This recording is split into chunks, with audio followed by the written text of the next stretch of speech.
नेवासामध्ये गडाखांचा गड आला पण सिंह गेलेला आहे। याचं कारण 17 पैकी 10 जागांवर गडाखांचे उमेदवार विजयी झाले, पण नगराध्यक्षपदी मात्र शिवसेनेचा उमेदवार विजयी झालेला आहे। त्यामुळे गड आला पण सिंह गेला अशी अवस्था गडाखांची झालेली आहे। नगरसेवक विजयी झालेले आहेत, पण नगराध्यक्षपदाचा उमेदवार मात्र पराभूत झाला आहे।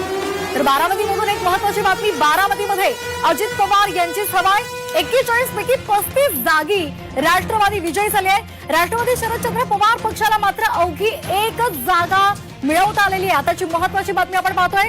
बारामतीमध्ये हवा अजित पवार यांचीच आहे।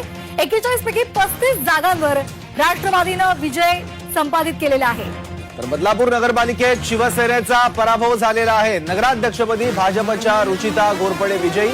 एकनाथ शिंदे यांच्या बालेकिल्ल्यात शिवसेनेचा पराभव। शिवसेनेच्या वीणा म्हात्रेचा दारुण पराभव झालेला आहे। या निवडणुकीमध्ये एकनाथ शिंदेच्या बालेकिल्ल्यात भाजपने मात्र जोरदार मुसंडी मारलेली आहे। बदलापूर नगरपालिकेत शिवसेनेचा पराभव झालेला आहे।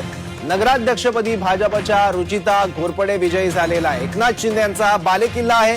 श्रीकांत शिंदे यांचा या मतदारसंघ आहे, पण तिथेच त्यांना पराभव पत्करावा लागलेला आहे। नगराध्यक्षपदाच्या निवडणुकीत शिवसेना उमेदवाराचा पराभव झाला आहे।